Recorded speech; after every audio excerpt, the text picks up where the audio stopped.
कश्मीर व सम्राट हर्षवर्धन। तो कश्मीर व सम्राट हर्षवर्धन। तो छात्रों, जो सम्राट हर्षवर्धन है, सम्राट हर्षवर्धन, जब सम्राट कहा जाता है कि जब सम्राट हर्षवर्धन को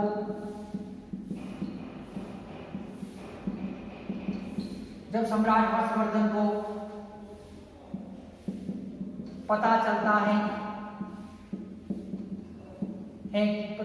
है कि कश्मीर के राजा के पास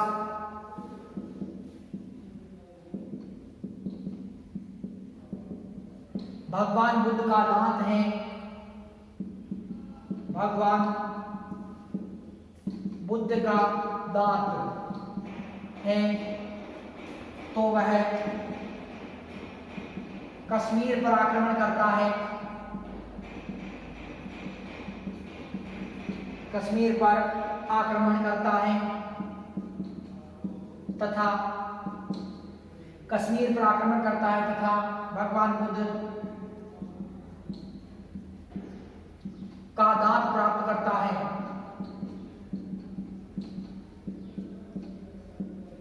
भगवान बुद्ध का दांत प्राप्त करता है।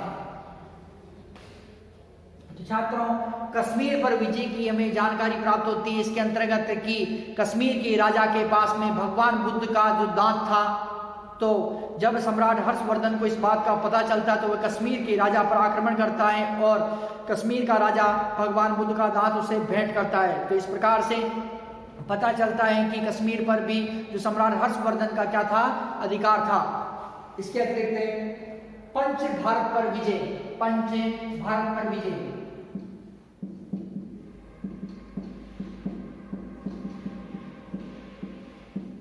पंच भारत पर विजय। चीनी यात्री हेनसांग ने अपने यात्रा वृत्तांत में लिखा है कि चीनी यात्री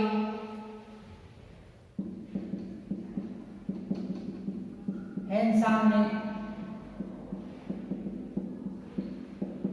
अपने यात्रा वृत्तांत में लिखा है कि अपने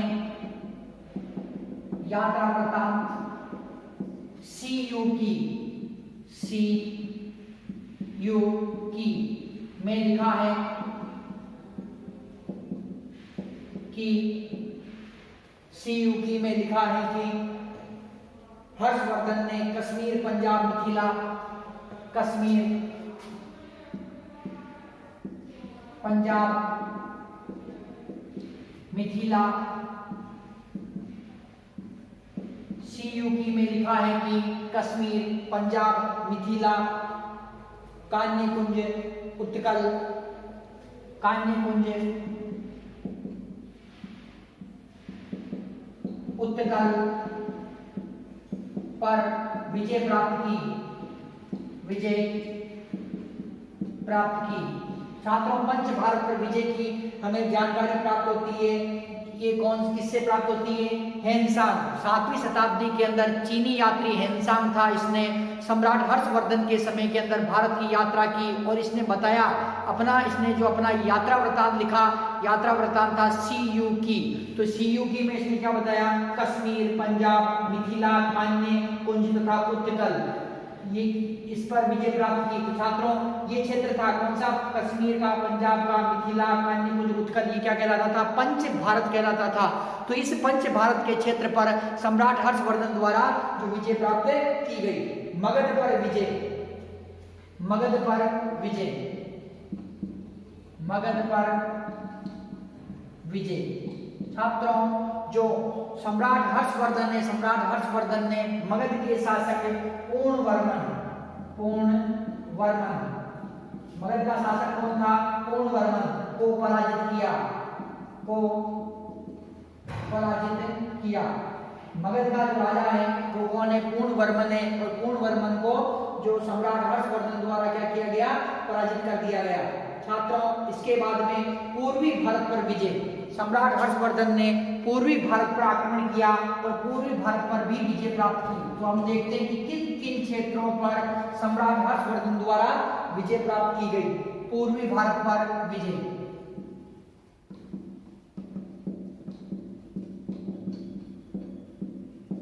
पूर्वी भारत पर विजय। हर्षवर्धन ने मगध, बिहार,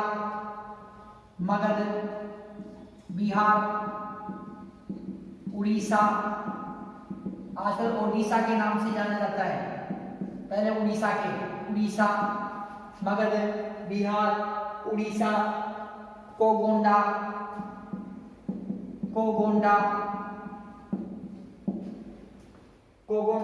श्रावस्ती, अही छत्र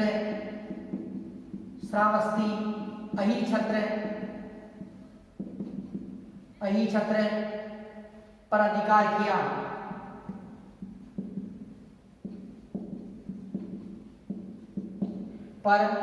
किया। तो पूर्वी भारत का जो क्षेत्र है छात्रों, पूर्वी भारत के क्षेत्र में मगध, बिहार, उड़ीसा, कोगोंडा, श्रावस्ती, अही छत्र पर सम्राट हर्षवर्धन द्वारा अधिकार कर लिया। छात्रों, सम्राट हर्षवर्धन ने उत्तरी भारत पर विजय के बाद उत्तरी भारत पर भी इसने विजय प्राप्त की। उत्तरी भारत पर जब इसने विजय प्राप्त की, उत्तरी भारत पर विजय, जब सम्राट हर्षवर्धन ने उत्तरी भारत पर विजय की प्राप्त की तो एक उसने बहुत बड़ी उपाधि धारण की, वो थी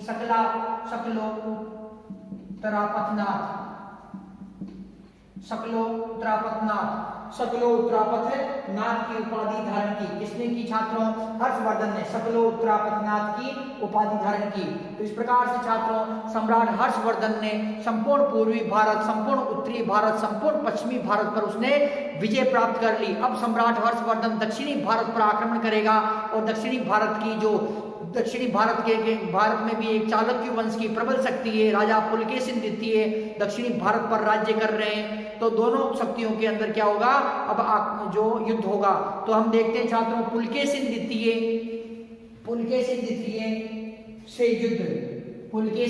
से युद्ध। तो सम्राट हर्षवर्धन का अब पुलकेशिन द्वितीय से युद्ध होगा, जिसमें सम्राट हर्षवर्धन पूरी तरह पराजित होगा। तो छात्रों, सम्राट पुलकेशिन द्वितीय से युद्ध, पुलकेशिन द्वितीय से युद्ध। छात्रों, पुलकेशिन द्वितीय से युद्ध हो रहा है, तो इसकी जो जानकारी मिलती है कब से कब तक होता है, 630 ईस्वी से लेकर 634 ईस्वी। कब से कब? 630 ईस्वी से लेकर 634 ईस्वी के मध्य जो भयंकर युद्ध होता है, कहाँ होता है? नदी तट। कौन सी नदी के किनारे? नर्मदा नदी के तट पर जो युद्ध होता है, युद्ध हो रहा है छात्रों। और जानकारी, युद्ध की जानकारी कहाँ से मिल रही है? जानकारी मिलती है छात्रों एहोल प्रशस्ति से हमें जानकारी मिलती है। ये प्रशस्ति कहाँ पर है? कर्नाटक के अंदर। कहाँ है? कर्नाटक के अंदर। तो छात्रों, और इस प्रशस्ति को लिखने वाला कौन है? रचनाकार टाइप में पूछा जा सकता है आपके लिए। रचनाकार है रवि कीर्ति। तो छात्रों, जो एहोल प्रशस्ति है, एहोल प्रशस्ति का रचनाकार कौन है? कि रवि कीर्ति है एहोल प्रशस्ति का रचनाकार। और इसमें ये बताया गया है कि 630 ईस्वी से लेकर 634 ईस्वी के मध्य सम्राट पुलकेशिन द्वितीय जो चालुक्य वंश के शासक के, कौन से वंश के? चालुक्य वंश के, चालुक्य वंश के शासक हैं। और चालुक्य वंश के शासक तथा हर्षवर्धन के मध्य, हर्षवर्धन के मध्य जो युद्ध होता है और इस युद्ध में नर्मदा नदी के तट पर युद्ध में हर्षवर्धन पराजित होता है। तो छात्रों, नर्मदा नदी के तट पर पुलकेशिन द्वितीय तथा हर्षवर्धन के मध्य भयंकर युद्ध होता है और इस भयंकर युद्ध के अंदर जो हर्षवर्धन है वो क्या होता है? इसमें पराजित हो जाता है। छात्रों, इस प्रकार से जो सम्राट हर्षवर्धन है, तो सम्राट कि सम्राट हर्षवर्धन ने उत्तरी भारत में एक विशाल साम्राज्य की स्थापना की, परंतु दक्षिणी भारत के राजा पुलकेशिन द्वितीय से पराजित हो जाता है और यहीं पर वो दक्षिणी भारत में अभियान करना बंद कर देता है। तो छात्रों, एक बार हम देखते हैं कि सम्राट हर्षवर्धन का साम्राज्य कहां तक विस्तृत था। तो सम्राट हर्षवर्धन का साम्राज्य तो इसका साम्राज्य कहां तक विस्तृत था उसके बारे में देखते हैं। उत्तर में हिमालय से लेकर दक्षिण में विंध्याचल पर्वत तक, उत्तर में हिमालय से लेकर दक्षिण में विंध्याचल पर्वत तक, विंध्याचल पर्वत तक, उत्तर में हिमालय से लेकर दक्षिण में विंध्याचल पर्वत तक, पूर्व में कामरूप, पूर्व में कामरूप मतलब असम, जिसे असम के नाम से भी जाना जाता है, कामरूप से लेकर दक्षिण में, पूर्व में कामरूप से लेकर पश्चिम में सौराष्ट्र तक, पश्चिम में सौराष्ट्र तक, सौराष्ट्र तक विस्तृत था। तो छात्रों, उत्तर में हिमालय से लेकर और दक्षिण में विंध्याचल पर्वत तक ये क्या था, विस्तृत था। पूर्व में कामरूप अर्थात असम से लेकर पश्चिम में ये सौराष्ट्र तक क्या था, विस्तृत था। छात्रों, इसके अतिरिक्त जो इसके साम्राज्य में उत्तर प्रदेश, बंगाल, उड़ीसा, बिहार, कश्मीर, गुजरात,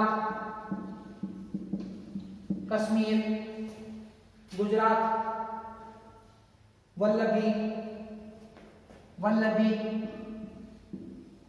सिंध, राजपूताना,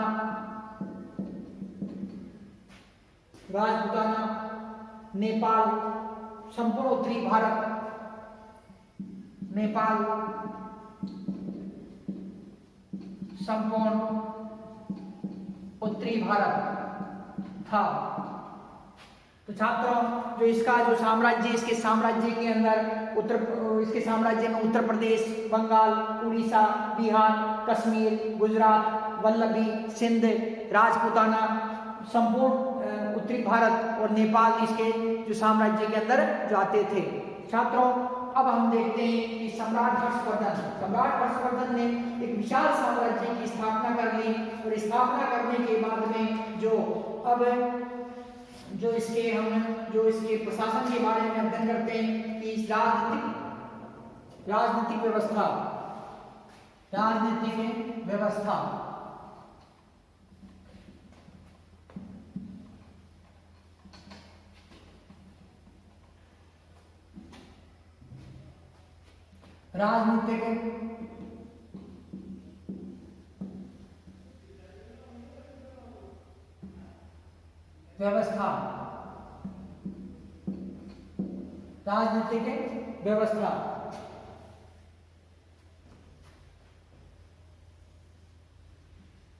सम्राट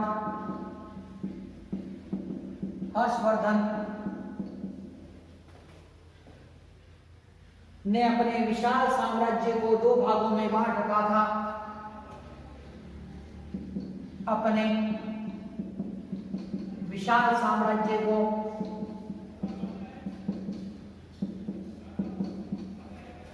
दो भागों में बांट रखा था।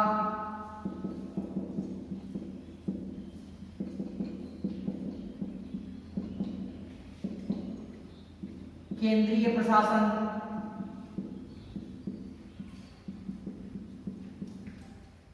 व प्रांतीय प्रशासन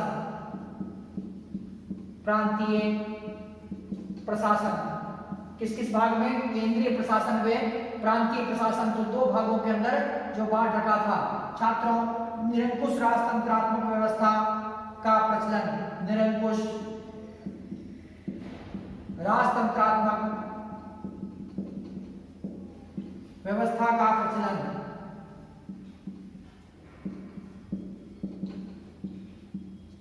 निरंकुश राजतंत्रात्मक व्यवस्था का प्रचलन। छात्रों, सम्राट हर्षवर्धन ने एक विशाल साम्राज्य की स्थापना की और विशाल साम्राज्य की स्थापना करने के बाद में उसने अपने साम्राज्य को दो भागों के अंदर जो बांटा, केंद्रीय प्रशासन तथा प्रांतीय प्रशासन। तो छात्रों, जो केंद्रीय प्रशासन में प्रांतीय प्रशासन में बांट रखा था और सम्राट हर्षवर्धन के शासनकाल में निरंकुश राजतंत्रात्मक व्यवस्था का प्रचलन था। छात्रों, निरंकुश राजतंत्रात्मक व्यवस्था का प्रचलन होते हुए भी सम्राट हर्षवर्धन अपने प्रजा के सुख दुख के बारे में सदैव जो तत्पर रहता था तथा प्रजा के कल्याण के लिए वो हमेशा कार्य करता था। तो छात्रों, अब हम देखते हैं इसके अंदर की केंद्रीय प्रशासन जो उसने विशाल साम्राज्य को दो भागों में बांट रखा था। उसके अंतर्गत हम पहले देखते हैं केंद्रीय प्रशासन। तो केंद्रीय प्रशासन किस प्रकार से था उसके बारे में देखते हैं। केंद्रीय प्रशासन सम्राट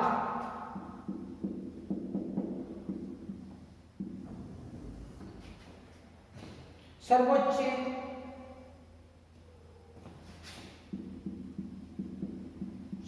न्यायाधीश,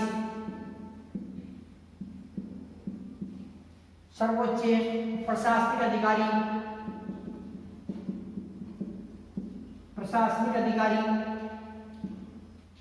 राजनीतिक अधिकारी,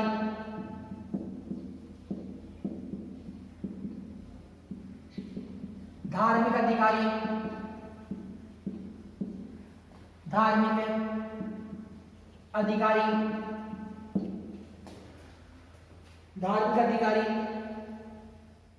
न्यायिक अधिकारी। तो छात्रों, जो सम्राट था, सम्राट से ऊपर कोई भी शक्ति नहीं थी। सम्राट सर्वोच्च प्रशासनिक अधिकारी, सर्वोच्च धार्मिक अधिकारी, सर्वोच्च राजनीतिक अधिकारी था। तो सम्राट के ऊपर कोई भी शक्ति नहीं थी। सर्वश्रेष्ठ जो शक्ति है वो सम्राट है। तो छात्रों, तो सम्राट क्या था कि सर्वशक्तिमान था। निरंकुश राजतंत्रात्मक शासन होते हुए भी हर्षवर्धन निरंकुश नहीं था। निरंकुश राजतंत्रात्मक शासन होते हुए भी, शासन व्यवस्था होते हुए भी हर्षवर्धन निरंकुश नहीं था।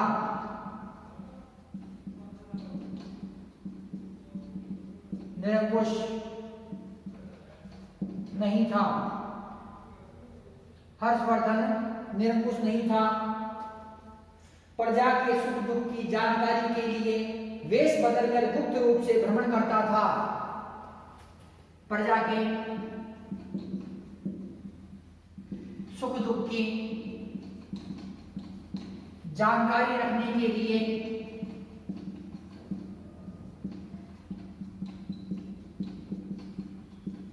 वेश बदलकर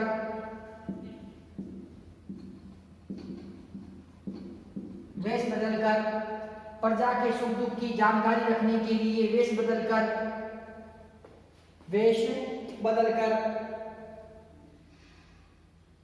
गुप्त रूप से भ्रमण करता था। गुप्त रूप से भ्रमण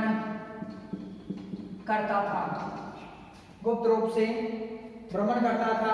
राजा अपनी देवी उत्पत्ति में विश्वास रखता था। राजा अपनी देवीय उत्पत्ति में विश्वास रखता था।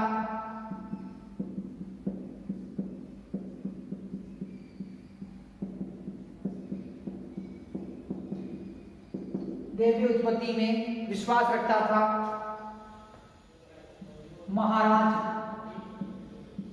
महाराजाधिराज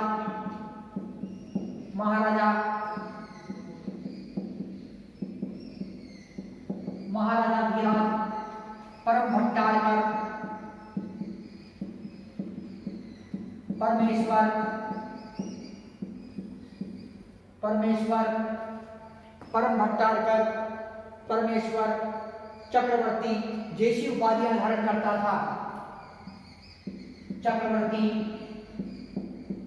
जैसी उपाधियां धारण करता था।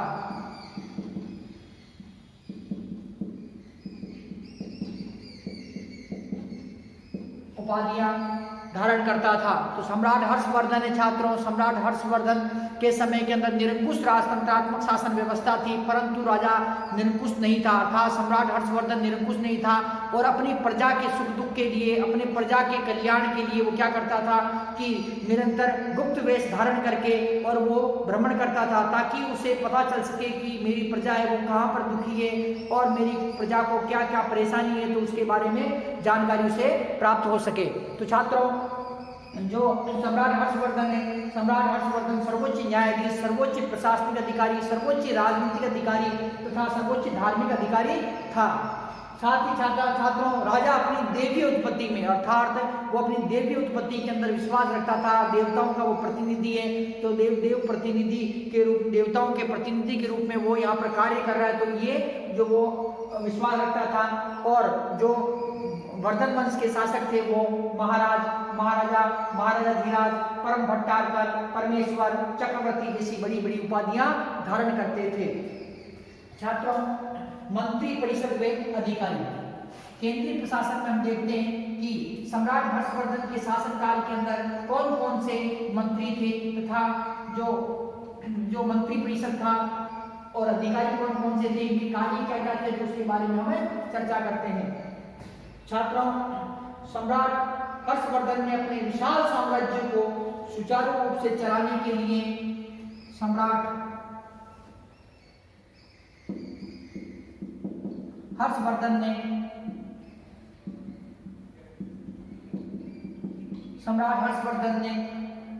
अपने साम्राज्य को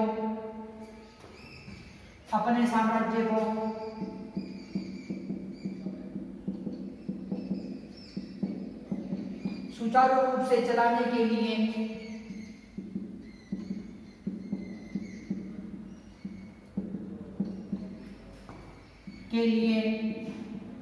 कई मंत्रियों व अधिकारियों की नियुक्ति की।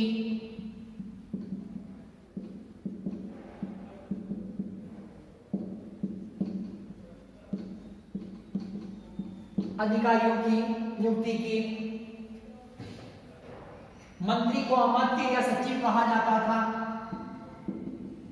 मंत्री को अमात्य या सचिव कहा जाता था।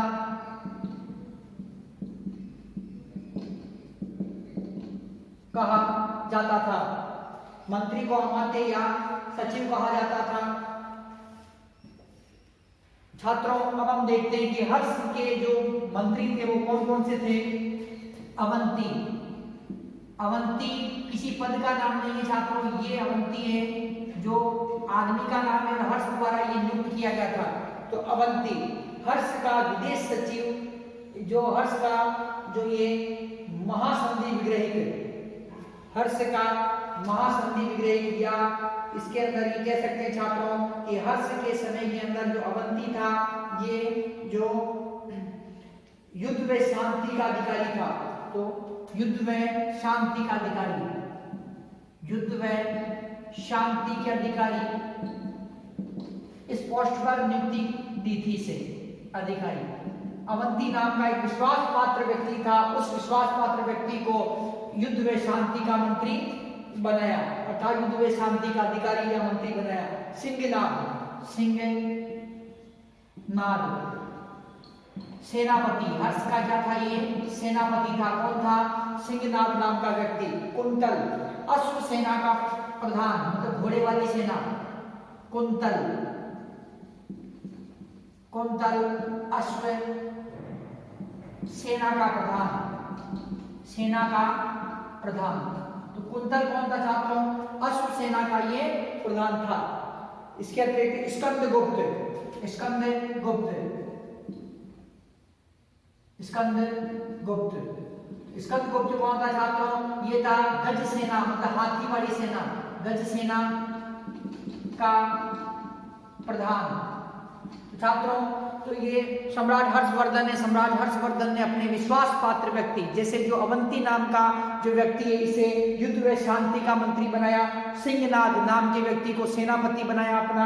कुंतल नाम के व्यक्ति को अश्वसेना अर्थात घुड़सवार सेना का प्रमुख बनाया। और इसी प्रकार से स्कंदगुप्त नाम के विद्वान को समुद्रगुप्त द्वारा हस्ती सेना अर्थात गज सेना, हाथी वाली सेना का उसने प्रमुख बनाया।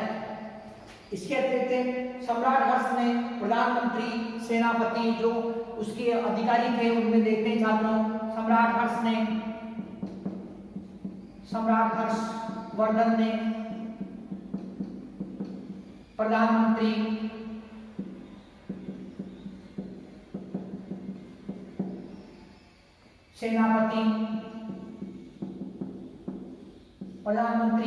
सेनापति, महासंधि विग्रहिक,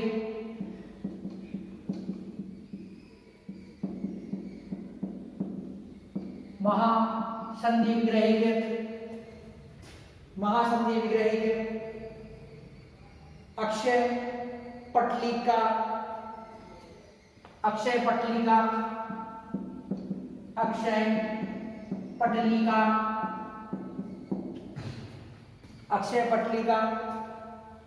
महासामंत, राजस्थानीय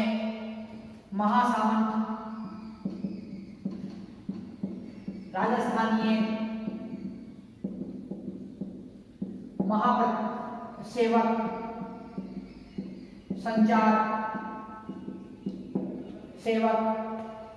संचार, कंचुकी जैसे अधिकारी व कर्मचारी नियुक्त किए। कंचुकी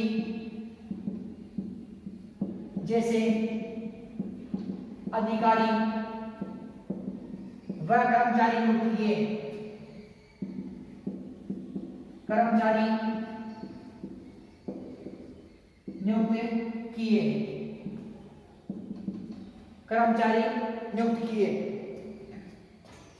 तो छात्रों जो सम्राट हर्षवर्धन ने प्रधानमंत्री, सेनापति, महासंधि विग्रहिक, अक्षय पटलिका, महासामंत, राजस्थानीय सेवक, संचार, कंचुकी जैसे उसने जो प्रशासन में सहायता करने के लिए उसने अधिकारी व कर्मचारी नियुक्त किए।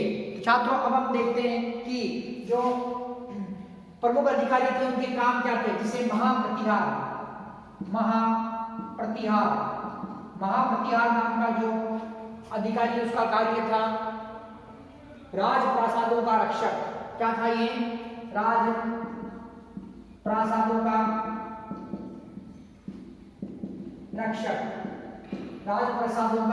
रक्षक। तो राजप्रासादों का ये क्या था? रक्षक था। इसके अतिरिक्त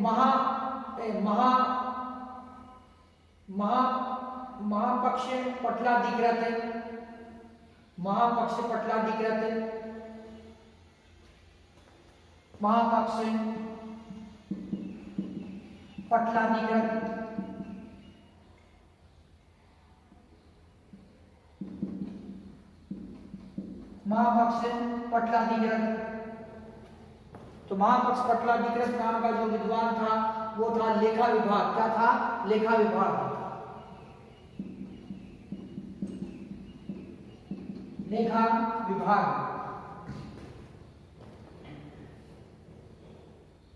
प्रभातार न्यायाधीश,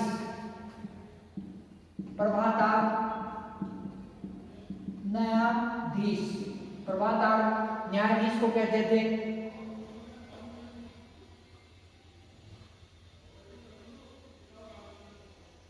दीर्घध्वज संदेशवाहक,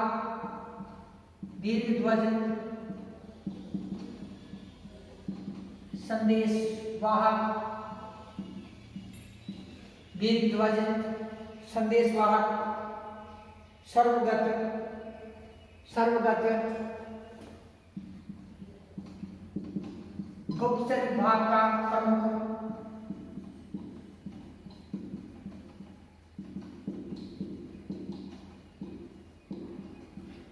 विभाग का प्रमुख, दंडपाशिक, दंडा व रस्सी रखने वाला सिपाही, दंडपाशिक,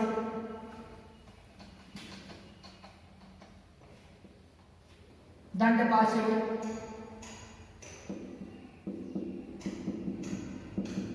डंडा व रस्सी रखने वाला सिपाही, डंडा व रस्सी रखने वाला सिपाही,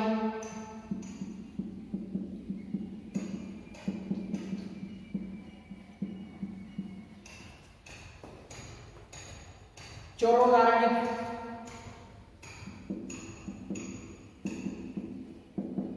चोरोदारणिक, चोरों का पता लगाने वाला सिपाही, चोरों का पता लगाने वाला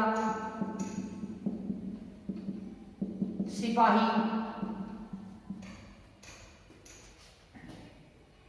याम चेटी, रात्रि में पहरा देने वाली स्त्रियां, याम चेटी, रात्रि के समय पहरा देने वाली स्त्रियां,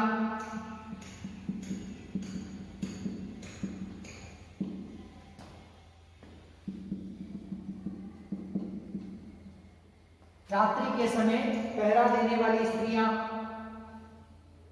रहस्य नियुक्ति, रहस्य नियुक्ति, रहस्य नियुक्ति,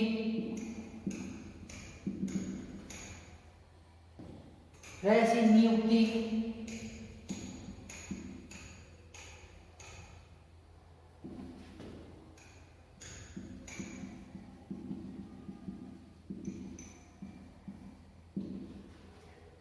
हर्षवर्धन का निजी सचिव,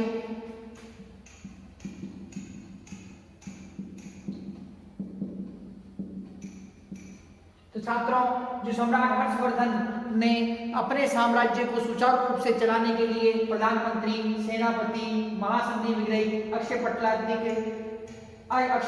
पटलिका, महासामंत, राजस्थानीय सेवक, संचार, कंचुकी जैसे अधिकारी व कर्मचारी नियुक्त किए। महाप्रतिहार मतलब राजप्रसादों का रक्षक, महापक्ष पाटला, अधिकृत मतलब लेखा विभाग का अध्यक्ष, प्रभाकार मतलब न्यायाधीश, दीर्घ ध्वज मतलब संदेशवाहक, सर्वगत मतलब गुप्तचर विभाग का प्रमुख।